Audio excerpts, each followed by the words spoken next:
estaremos nuevamente acá, por supuesto, y con una sorpresa, terminamos este año porque está ya en comunicación, está ahí del otro lado, nada más ni nada menos que el presidente de la Nación, Alberto Fernández. Alberto, muy buenos días. Mariana Verón, Hora Continental. Buen día, Mariana, ¿cómo estás? ¿Qué tal? ¿Cómo estás? Muy bien, ¿y vos? Muy bien. Olivos, Casa Rosada. Olivos, por un ratito salgo de acá a trabajar un poquito. A trabajar un poquito. ¿Qué hay para el día de hoy? Porque es el último día del año. Uno dice, bueno, ya está, se terminó. Hoy sale el último boletín oficial con algunas medidas importantes. ¿Se termina hasta el año que viene? No. ¿Puede haber alguna sorpresa hoy? No sé si sorpresa, pero seguimos trabajando. Estamos trabajando porque estamos avanzando con el tema y ordenando bien el tema de la hora 12, de precios cuidados. Los argentinos tenemos que entender que la lucha contra la inflación es una lucha de todos, que no debe haber ventajas para algunos en perjuicio de la gente, y entonces estamos trabajando mucho en eso. A ver, cuando hablas, Alberto Fernández, justamente de no debe haber ventajas para algunos, ¿a quién te referís específicamente? ¿Supermercados? Me refiero a que uno de los grandes problemas que tiene la inflación en Argentina es eso que llamamos, o los economistas llaman la inflación autoconstruida, que es una inflación que en verdad no existe, pero algunos, para prevenirse, para precaverse, aumentan los precios. Ante la duda, aumentan los precios. Y ese aumento de precios lo pagamos todos. Y eso es realmente insoportable. Es algo que no puede admitirse. Y la verdad es que ese problema lo vemos mucho. Lo vemos a veces en los medicamentos, lo vemos a veces en los alimentos, que es mucho más grave aún. Lo vemos mucho en los supermercados, y eso es intolerable con la lógica, porque la realidad es que el que pierde ahí es el ciudadano común, que además no tiene mucha defensa. Entonces eso es algo que tenemos que trabajar en conjunto. Yo no lo digo esto en tono de reproche o de buscar culpables.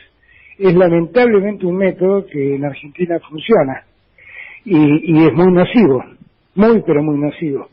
Y contra eso hay que pelear, obviamente. Porque esa es una ganancia innecesaria que alguien está tomando por las dudas. Pero no hubo condiciones, efectivamente, en los últimos meses para que subieran los precios por cómo se disparó el dólar.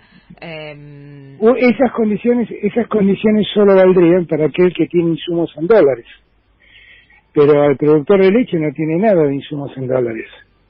O el productor de alimentos no tiene nada de insumos en dólares, pues se produce todo en Argentina. Entonces la verdad es que el precio del dólar tiene una relativa importancia. Si vos me decís que eso influye en el precio de los autos, que 2/3 partes de un auto se importan, eso lo puedo entender. Pero eso no tiene sentido en productos que no demandan dólares. Yo vuelvo a repetir, esto que estoy haciendo ahora es más una tarea de docencia que un reproche, porque es algo que no es que ocurre ahora, ocurre hace años en Argentina. Argentina es un país con un historial inflacionario tremendo, y que cuando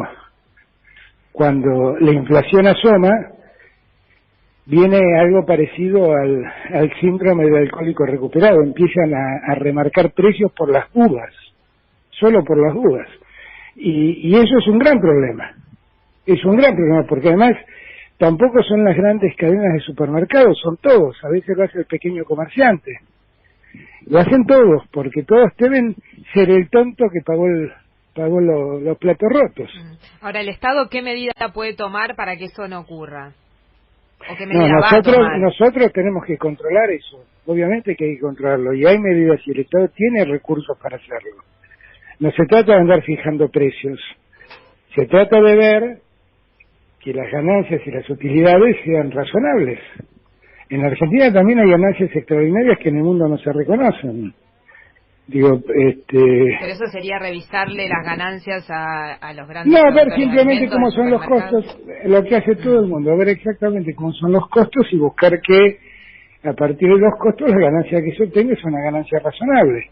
Claro, pero ¿con qué metodología? En una sociedad dada, digo yo, esto también no entiendo, ¿no? La ganancia que por ahí se obtiene en una economía estable no es igual que la ganancia que se obtiene en una economía alterada por la inflación. Pero hay mil formas, hay mil formas y mil herramientas que el Estado no ha usado todo este tiempo. O sea, la ley de defensa de la competencia hace referencia a todas estas cosas. Sí. La ley de góndolas, mirá, la ley de góndolas es un mecanismo que precisamente tiende a eso en materia de alimentos. Pero no lo incluyó en el llamado a extraordinarias, por ejemplo. No todavía, pero estoy viendo qué es lo que pasa para ver exactamente cómo actuamos. Se podría incluir ahora para el próximo periodo. Sí, por supuesto, porque la ley de góndolas tiende a eso. Y es un formidable mecanismo, porque lo que hace es permitir al ciudadano acceder a productos que los grandes supermercados ocultan para beneficiar a otros productos más caros. Para que la gente me entienda, la leche más cara está a la altura de nuestra vista y la leche más barata está en el último escalón. Sí. Ahora, ahí hay consenso de toda la clase política, porque en su momento también desde la hoy oposición habían justamente presentado varios proyectos. ¿Por qué no sale la ley de góndolas? Bueno, la ley ya salió de la Cámara de Diputados. Media sanción, sí. Media sanción, con lo cual no es que no lo han tratado bien, han hecho una ley interesante y que podríamos empezar a aplicar cuanto antes. Yo estoy esperando simplemente ver también, primero, que se reinicie la actividad parlamentaria. Segundo, ver cómo reaccionan en este caso los supermercados y demás. Ver cómo reaccionan, ver cuánto aportan. En verdad ellos lo único que le están pidiendo es que no incrementen precios por encima de lo razonable. Claro, pero de palabra muchas veces es bastante difícil que terminen convenciéndose en función de que bueno, sería bueno que esto es una cosa muy loca, ¿no? Porque sería muy bueno que ellos asuman responsabilidades sociales frente a los otros de no tener ganancias desmedidas. Porque lo contrario es que el Estado intervenga, y cuando el Estado interviene se quejan porque el Estado interviene. Entonces lo ideal sería que se entienda cómo es esto, que es miren lo que estoy pidiendo, que el esfuerzo sea no ganar tanto. Digamos que es poco esfuerzo ese, ¿no? Se está terminando justamente hoy, estamos en comunicación con el presidente de la Nación, Alberto Fernández, se está terminando hoy, 31 de diciembre, el programa IVA cero para 13 productos de la canasta básica. Confirma que no se va a prorrogar, ¿qué va a pasar con este programa? No, estamos trabajando con ese tema, porque el problema de la canasta básica es que hay productos que tributan un IVA reducido, 10,5 puntos, sí, y hay productos que tributan el 21%, la leche, por ejemplo. O sea, la leche en su momento tuvo un incremento, mejor dicho, tuvo también un IVA reducido para cierto tipo de leche, que eran las leches básicas. Pero hoy en día prácticamente toda la leche que se produce tiene características distintas. O sea, prácticamente toda la leche o es descremada, o tiene hierro, o tiene vitaminas. La verdad es que eso habría que estudiarlo, ver cómo para el sector lácteo se corrige el tema del IVA. O sea, para el sector lácteo sí podría haber mantenerse un IVA cero o una rebaja mayor. Claro, ponerlo como todos los productos de la canasta básica, porque la canasta básica en alimentos tributa 10,5, no tributa del 21. Sí. Entonces, por ahí ponerlo como toda la canasta para todos los productos lácteos, para toda la leche, fundamentalmente. Ahora, pero son cosas que hay que estudiar, no estoy anticipando nada, son cosas que hay que estudiar. Qué lástima que no nos anticipe nada. No, digo... porque puedo anticipar que hay que estudiarlo, porque me parece que eso está mal. Eso se pensó en un momento donde eran excepcionales las leches fortificadas, pero ahora prácticamente todas las leches son fortificadas. Sí, un poco también como estrategia de marketing, ¿no? Pero digo, lo que pregunto es, el jueves vamos al supermercado, nos encontramos con estos carteles que había que decían este producto tiene IVA cero, ese cartel no va a estar más y ese producto automáticamente el jueves vuelve a tener el 21%. Bueno, nosotros estamos pidiéndole que parte de ese 21% lo absorban, porque tiene que ver con estas utilidades de medida de las que estoy hablando. A los supermercados les están pidiendo. Claro, porque en verdad tenían IVA cero, pero no tenían precios controlados. O sea, muchos de esos precios han subido. Entonces, que parte de eso lo absorban. Eso es lo que le estamos pidiendo a las cadenas de supermercados. Las cadenas de supermercados, de verdad, tienen que revisar un poco su conducta, ¿no? Los grandes supermercados. Ahora, es fácil hacer el control en este momento, porque uno puede mirar en las webs de los supermercados el precio de estos 13 productos y determinar de la semana que viene si lo subieron o no lo subieron. Por eso estamos hablando en este momento. El ministro de la Producción está reunido con ellos y yo estoy en contacto con él permanentemente. Ayer terminamos tardísimo, por eso estamos planteando responsabilidad de parte de ellos. ¿Podrían multarlos, por ejemplo? Bueno, lo que pasa es que en la Argentina los precios no están controlados, salvo los precios cuidados. Por lo tanto, no es que están infringiendo alguna norma. Pero yo quisiera vivir en un país donde todos tengamos responsabilidad social. O sea, yo quiero esto. Algunos dirán es un ingenuo, pero no aprendimos ya a esta altura de los acontecimientos. Digo, tengo todas las herramientas, el Estado tiene todas las herramientas para actuar. Yo, si tengo que actuar, actuaré. Pero la verdad es que quisiera responsabilidad de los empresarios. Claro, lo que pasa es que en el medio está la gente que va al supermercado y no le alcanza el sueldo. Y lo que tiene que entender la gente es que en ese caso me voy a poner al lado de ellos. Por eso digo, estamos discutiendo, estamos hablando, estamos viendo cómo minimizar el impacto. El impacto ya es prácticamente nulo para lo que tienen la UH y para los jubilados, porque a todos ellos se los reintegra el IVA. Pero con lo cual no pagan IVA sobre estos productos. Pero más allá de esta gente está el resto de la gente, ¿no? El empleado, el profesional independiente, la clase media, que también tiene derecho a que los precios no le suban. Entonces, estamos trabajando mucho en ese tema. Estamos trabajando mucho y yo particularmente estoy muy interesado en que el problema de precios se ordene. Yo creo que está muy desordenado, porque la economía argentina estaba muy movilizada, estaba mal movilizada, estaba inquieta, estaba como enloquecida, girando sin rumbo. Y eso hacía a que se generara este juego que yo hablé al comienzo, de la inflación autoconstruida. En ese desorden que todos veíamos, que un día nos levantamos y el dólar subía, que otro día nos levantamos y había un seco, que nadie sabía muy bien qué era que un día estábamos espléndidos y al día siguiente estábamos en default. En ese gran desorden que vivimos, se trastocaron los precios de un modo espantoso. Bueno, ahora estamos tranquilizando la economía. Bien. Estamos calmando la economía y en esa calma todo puede ser más previsible. Por eso pedirle también a los empresarios la responsabilidad que le cabe. Tampoco es posible que a los empresarios haya que llevarlos a los latigazos, porque son parte de este país. Por favor, yo sí soy bastante contundente. Por favor, seamos todos responsables. Ahora, Alberto, en esa previsión también uno aspira a tener algún número a saber, o por lo menos qué se imagina el gobierno que puede ser para este año la inflación para el año 2020. Estamos cerrando un 2019 con 55% de inflación aproximadamente.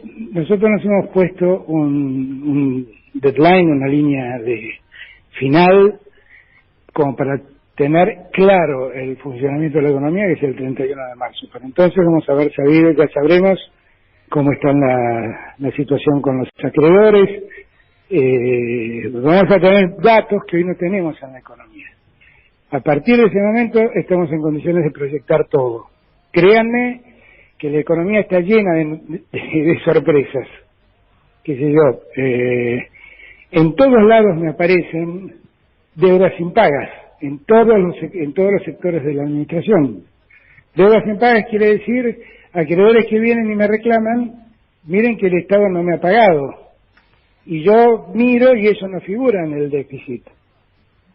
Entonces, y está lleno de esto, me pasa en materia de salud, me pasa en materia de publicidad con los medios de comunicación, está repleto de eso.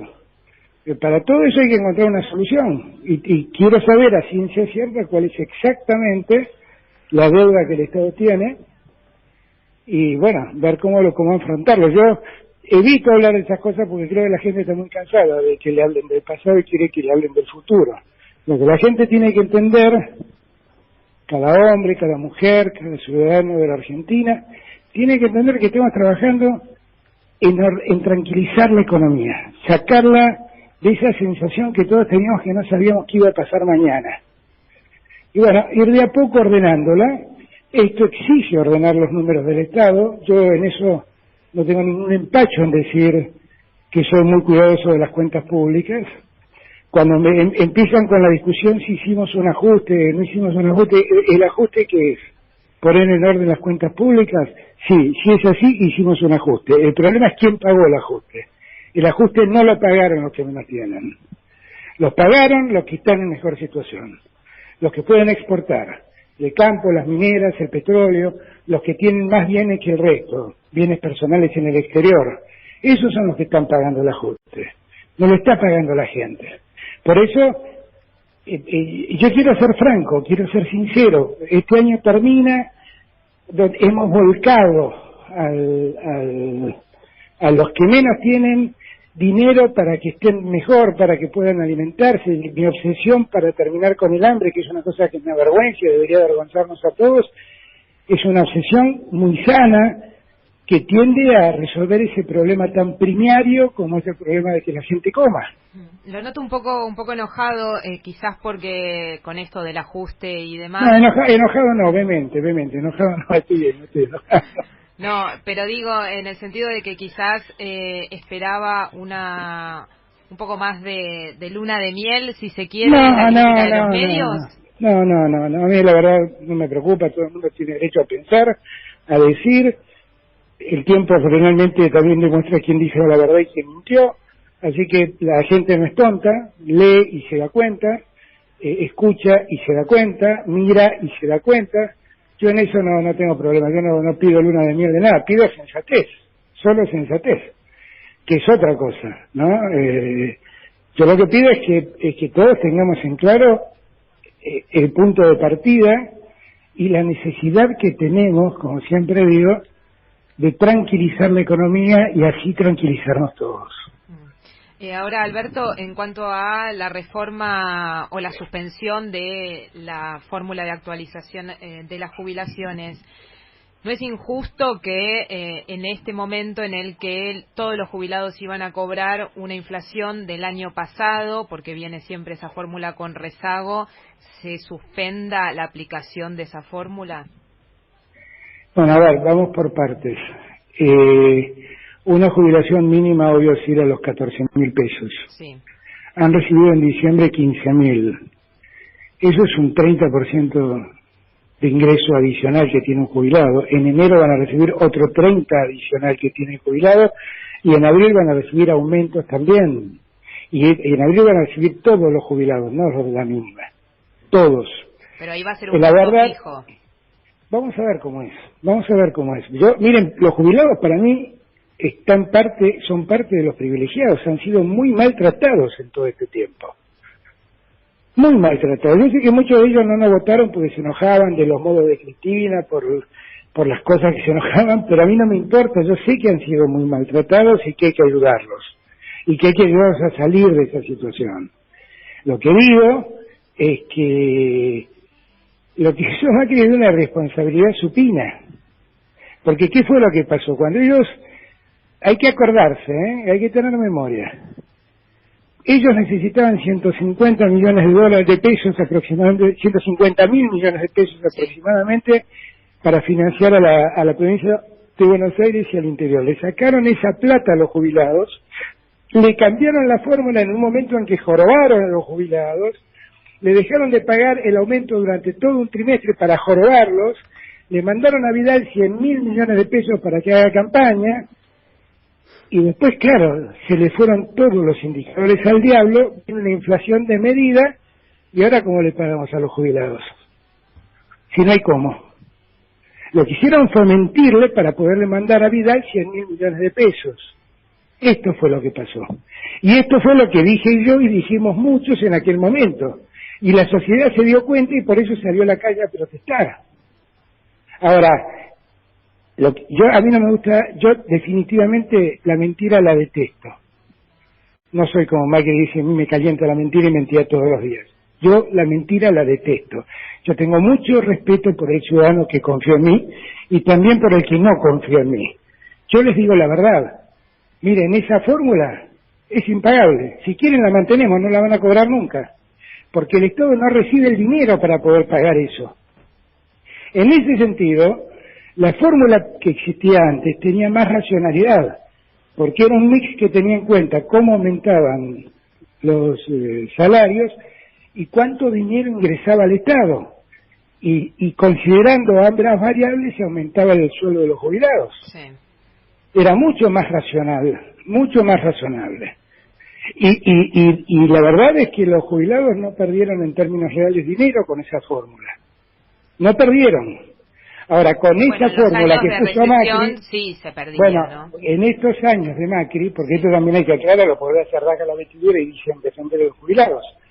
En los 4 años de Macri, el salario real de un jubilado cayó un 20%. Un 20%. La pregunta quizás es, presidente, ¿dónde se pone ese tope para los aumentos o este monto fijo como se puso ahora? No, vamos a seguir haciéndolo con toda la generosidad que podamos hacer, que no es generosidad, es reconocer derechos a la gente, en este caso a los jubilados. Todo lo que podamos hacer por mejorar su situación lo vamos a hacer, como lo hemos hecho. Un jubilado que tiene una jubilación de, no sé, 20.000 pesos. Claro, ¿va a recibir aumento salarial en marzo de sí, cuánto? En marzo sí. En marzo sí y en junio también, porque ya para junio tendremos la fórmula. La nueva Así fórmula. que, claro, sí, por supuesto, es decir, por eso esa idea de que tiraron muchos medios de que se habían congelado las jubilaciones, no, ni loco, ¿cómo voy a congelar las jubilaciones si están muy mal las jubilaciones? Claro, lo que pasa es que se pierde previsibilidad justamente, el jubilado que no sabe si va... No, es que no hay ninguna falta de previsibilidad. Es como si yo le dijera a Mariana... Es que usted sabe cuánto les va a dar, pero el resto no, entonces... pero esto es como si usted hubiera venido, el director de la radio, y le dijera a Mariana, usted a partir de mañana va a cobrar $100.000. Es cierto que usted tiene un derecho imposible de cumplir. Sí. Imposible, mire, se ríe, se da cuenta, imposible de cumplir. Claro, es imposible. Es lo mismo, es exactamente igual. Pusieron una fórmula de imposible cumplimiento, porque ellos confiaron en que iban a contener la inflación, y lo único que hicieron fue multiplicar la inflación por 2. Entonces, ahora tienen uno que venir y ordenar el tema. Mi mayor preocupación era tratar de mejorar los ingresos de los jubilados lo antes posible y de los que menos cobran. Y por eso cuando yo le digo que un jubilado, cuando recibe un bono de un jubilado de la mínima, que es el 80% de los jubilados, atendamos esto, recibe un bono de 5.000 pesos, en verdad tiene un incremento del 30% de su bono. El otro día cuando fui a San Cayetano, a la cena de Navidad, ¿sí? A mí me impresionó mucho, había muchos jubilados ahí. Muchos me decían que con eso iban a pagar cuentas atrasadas. ¿Y sabe lo que más me impresionó? Había 4 o 5 que me preguntaban por los créditos que habían tomado en el ANSES. Y ellos no sabían que los que tomaron créditos en el ANSES, durante los próximos 3 meses no van a pagar nada. Y después van a pagar una tasa más o menos de 10 puntos menor. Eso significa un aumento indirecto en el sueldo de un jubilado de alrededor del 8%. Del que tiene una asignación universal es un aumento del 12%. Es un salario indirecto. Era plata que usaban para pagar un crédito y que ahora les queda en el bolsillo. Todas estas cosas los medios no la están contando. Pero ahí es donde se ve quién paga el ajuste. Ahí es donde se ve. Presidente, en su momento, el anterior gobierno, cuando hizo la reforma de la fórmula de actualización, se ahorraba estos 100.000 millones de pesos. En este caso, con esta suspensión de la actualización, ¿cuánto se ahorra el Estado? Si es que se le puede llamar ahorro. ¿Cómo se No, no es ahorro, porque lo último que quiero es ahorrar en los jubilados. Lo que quiero es poner orden al tema de los jubilados. Eso es lo que quiero. Y lo que, como no me gusta mentir, no quiero decirle le voy a seguir pagando lo que... Porque si seguimos pagando esto, lo único que vamos a tener es un desorden fiscal enorme, una inflación galopante. Claramente, ¿qué le importaba? Si iba, dejó un desquicio. Decidió no aumentar las tarifas hasta después de irse. Decidió sacarle el IVA hasta después de irse. Él se fue y dejó todo este bodrio. Bueno, el bodrio lamentablemente me tengo que hacer cargo yo. Bueno, yo me hago cargo. Yo no me quejo, yo sabía. No pienso hablar de la herencia, todo el mundo sabe lo que pasó. Pero por favor entiendan las dificultades del problema. Usted recién hablaba del deadline, el 31 de marzo, y la pregunta es, ahí hay que cerrar sí o sí un acuerdo con los acreedores privados, con el Fondo Monetario Internacional. ¿Cuál es el plan? ¿Qué es lo que están negociando en estos momentos? ¿Y hay plan B para el 31 de marzo? Hay plan para todo. Todo lo que estamos haciendo está planificado. No tiene nada de improvisación.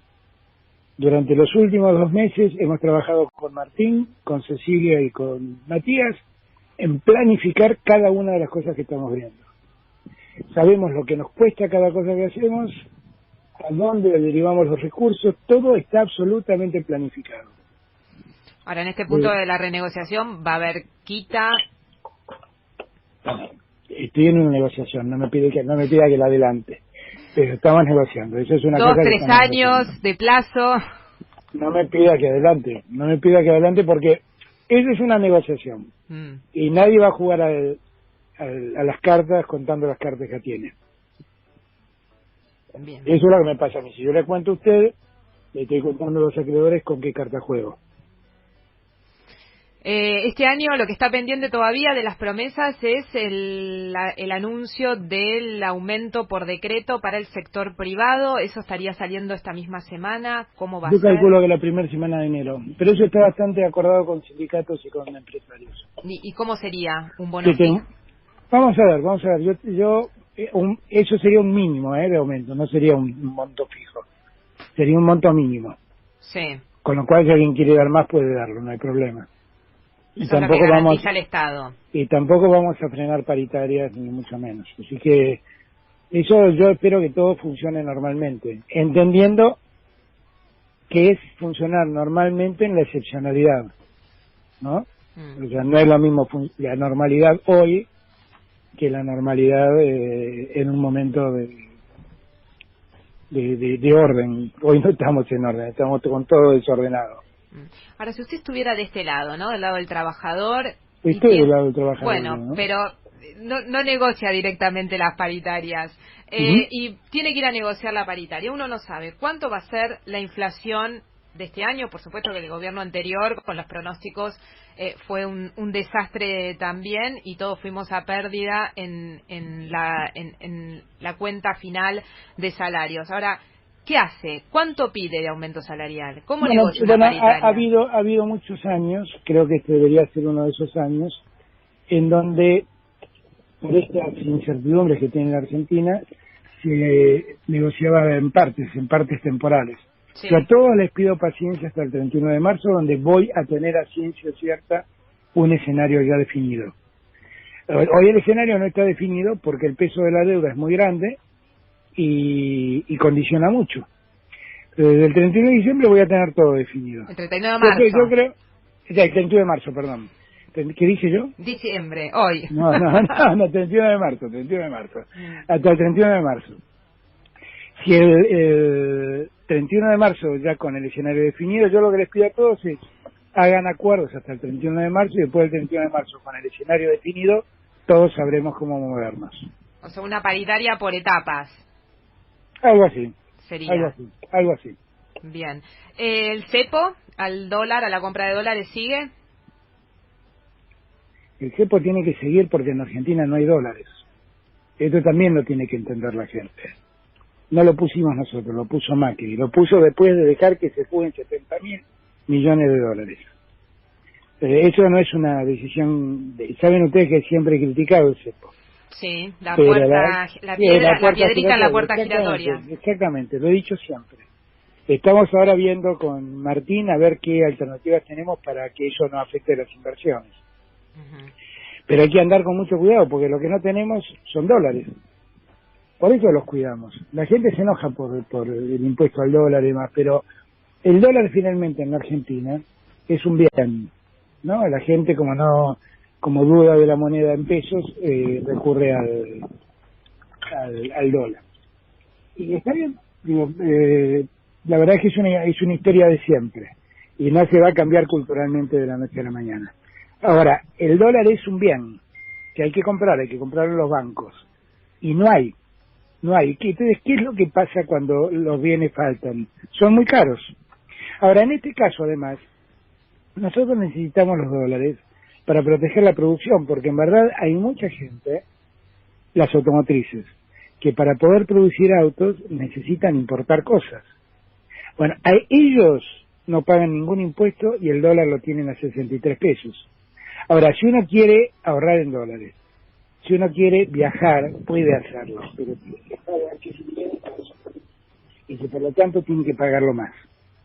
Simplemente es esto. Ahora, a mí me resulta antipático, me gustaría... Miren, yo tengo amigos que viajan y me dicen cosas horribles, pero bueno... ¿Qué le dicen los amigos? Lo mismo que estás pensando vos, Marianita, lo que estás pensando vos. Ahora, digo, mucho más radical la medida que lo que en su momento tomó Cristina, debo decirle, porque... Sí, definitivamente, 10 veces peor. Pero no fuimos nosotros, fue Macri. No, digo, nosotros más allá del cepo, lo del 30%, porque Cristina cobraba 20% y lo devolvía como adelanto de impuesto a las ganancias. Por supuesto, pero tampoco el escenario de Cristina es este. El escenario de Cristina no es este. Por supuesto, ya por lo pronto Cristina dejó la mitad de la inflación que dejó Macri. No era esto, dejó un país con 6 puntos de desocupación, no un país con 14 puntos de desocupación. Tenía un país con 25, 26 puntos de pobreza, no con 40. Entonces, sí, claro, mucho más severo, lo hizo Macri, pero por el desastre que hizo. Ahora, ese 30% no se podría relajar un poco, bajar al 20%, como en algún momento habían sugerido que podía ser del 20%, después finalmente fue el 30%. En el Banco Central quedan disponibles poco más de 10.000 millones de dólares. Te darás cuenta, Mariana. No hay mucho espacio. A mí me resulta muy antipático todo esto, pero no hay mucho espacio. Y lo que yo necesito... Mira, a mí no me gusta decir esto. Yo me acuerdo de las críticas a Cristina porque con el ANSES construían edificios y construían carreteras con los fondos de los jubilados, dinero que después volvía. Bueno, hoy en día se han ido y el 70% del Fondo de Garantía Sustentable, que es para que la gente entienda con lo que se le paga a los jubilados, son papeles del Estado. Se llevaron la plata de los jubilados para financiarse y dejaron bonos. ¿Cómo querés que reconstruya ese fondo si no es pidiéndole a los que más pueden que pongan dinero? Sí. Yo trato de evitar estas cosas porque suenan a golpe bajo, pero es así. Si no, no entienden. Si no piensan que una mañana me levanté yo y como si fuera Luis, un emperador, el Rey Sol, dijera, bueno, hoy que paguen un 30% de lo que compran dólares. No es así. No, uno quizás se pregunta en este punto qué pasa con, por ejemplo, las mineras que... También pagan. Sí, pero tienen una retención del 8%, si no me equivoco. De cero. Tenían cero. Claro. Tenían cero. Pero 8% es muy poco para una industria. Bueno, eso habrá que ver si ahí tenés un caso complejo, ¿ves? Porque ahí sí tenés una actividad de muy largo plazo que requiere mucha mano de obra intensiva, que esa mano de obra es muy costosa porque el sueldo promedio de un minero debe oscilar en los 120.000, 150.000 pesos. Eso es un tema un poco más delicado, pero igual, por ahí tenés razón vos, por ahí es poco. No lo sé, yo lo que siempre me parece poco no son las retenciones, sino por la ley de minería lo que dejan en concepto de regalías al Estado Nacional. Eso sí me parece poco. ¿Y eso sí lo podrían modificar? Bueno, eso hay que verlo, porque en cuanto empezás a hacerlo, empiezan a escribirte los grandes medios que estás alterando las reglas de juego. De juego, exactamente. Ahora, y como son inversiones de muy largo plazo, porque una minera no está 2 años, son inversiones de 30, 40, 50 años. Con estas condiciones, ¿por qué deberían venir las inversiones? Por lo que están viniendo. ¿Están viniendo? Pero no tengas dudas, mirá el País de hoy, el diario El País de hoy, de España. No me creas a mí. Mirá el análisis que hacen en España de la economía argentina hoy. Igual vamos a entendernos. No es una lluvia de dólares ni una lluvia de inversiones. Es ir recuperando poco a poco confianza para que la gente crea. Simplemente eso. Y lo que estamos generando son condiciones de confianza para que el inversor crea. Yo no voy a decir el semestre que viene van a llover inversiones, no. Pero vamos a ver, si nosotros sostenemos esto y damos previsibilidad y damos confianza, como poco a poco van a venir las inversiones. Poco a poco vas a ver que aparecen. Fíjate que, por ejemplo, están subiendo los depósitos en dólares. De gente que se había ido por desconfianza y ahora están volviendo. Entonces, todo va a ser paulatino. Todo va a ser paulatino. Esto tiene que ver también con un trabajo nuestro donde no defraudemos la confianza. Y esa es nuestra responsabilidad. Dar certidumbre sobre a dónde queremos ir y actuar en consecuencia. Ahora, ¿este año los sueldos le van a terminar ganando a la inflación? Bueno, yo quisiera que los sueldos no se depriman más de lo que se deprimieron. En 4 años de Macri, el salario real y la jubilación real cayó un 20%. Yo quiero que eso por lo menos quisiera recuperarlo. O sea, vamos a perder, pero no tanto. Si nos va bien, ojalá ganemos. Yo estoy trabajando para que ganemos, no estoy trabajando para no perder. Pero aviso, nos metieron en la cancha perdiendo 5-0, para que entendamos. No es que entré en una cancha donde estábamos empatando o donde teníamos un gol de ventaja. Entré en una cancha donde estábamos perdiendo 5-0. Bien, Alberto Fernández, en comunicación con Radio Continental. La pregunta es, ¿dónde pasa Año Nuevo el presidente de la Nación? Pasé Navidad en casa de mi hermano. Sí. Y hoy la paso acá con mis hermanos. En Olivos. Y mi familia, sí. Con sí, su familia sí. En Olivos. Hoy sí. Bien. Las actividades, ahora se va para Casa de Gobierno, ¿cómo es el día? Ahora me voy un ratito, vuelvo en un rato y ya Fabiola se queda organizando todo acá. ¿Cómo Fabiola se queda organizando todo? No lo puedo creer. Alguien tiene que organizar. Bueno, no le voy a decir por la investidura presidencial, pero citaría a su vicepresidenta. No, pero yo ayudo mucho, pero... ¿Lava los platos? Muchas veces, sí, claro que sí. No, además voy a contar una historia, tengo una suerte de TOC, sí, que es que no soporto ver los platos y los vasos sucios en la cocina. Allí entro y veo que alguien dejó un vaso y lo lavo. Es algo que me supera. Así que no tengo ningún problema, no. Muchas veces voy a la cocina de Olivos, me sirvo algo, lo lavo yo, lo juego yo el vaso. Mirá de lo que terminamos hablando. No, soy lo menos machirulo que hay en eso. Y me levanto y hago la cama si tengo que hacer la cama, y barro si tengo que barrer. Bueno, en eso soy lo menos. Además tampoco me gusta verla a la mujer en ese lugar, sinceramente. Compartimos una casa de responsabilidad de los dos. Bien. No quiero dejar de preguntarle qué va a pasar con la legalización del aborto, si puede ser un proyecto de ley del Ejecutivo que se envíe para este año que comienza. Ese es un problema de salud pública que hay que resolver. Y hay que resolverlo con otra lógica, porque la lógica de Boca River con que lo tratamos fue una mala idea. Yo creo que tenemos que, en el próximo proyecto, tenemos que garantizarle a todos todo. Tenemos que garantizarle a la mujer que quiera abortar la posibilidad de abortar y tenemos que garantizarle a la mujer que quiere tenerlo que pueda tenerlo. Esto quiere decir generar un debate sobre las familias de tránsito, definir rápidamente mecanismos rápidos de adopción y también mejorar la educación anticonceptiva, que eso es algo que no se trata y debe tratarse. Pero hoy la urgencia es, digo, el que lo quiere tener, lo puede tener. Hoy el que lo que tiene, pasa es que la mujer que tiene el problema es la que no lo quiere tener. Por eso. Pero también la que lo quiere tener tiene que tenerlo en condiciones de prosperidad para el que nace, ¿no? Entonces, para todo eso hay que dar respuesta. Claro, pero eso no demoraría lo urgente. Todo es urgente. Y es un tema que debemos tratar con seriedad. No debemos tratarlo con la lógica del Boca River. Todos saben lo que yo pienso sobre el aborto. No hace falta que lo diga una vez más.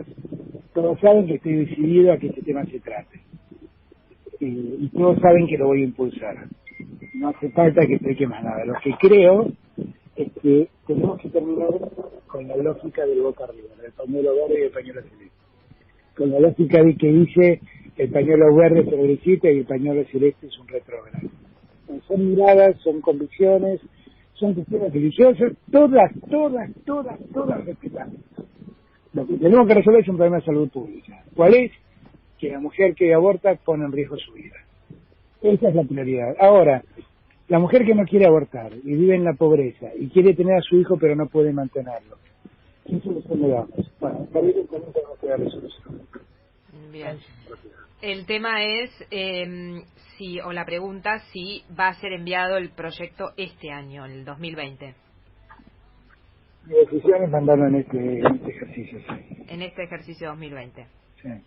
Muy bien. Pero vuelvo a repetir, quisiera que tengamos un debate sensato, no un debate como el que tuvimos, donde todo es Boca River, blanco-negro, bueno, los típicos debates argentinos.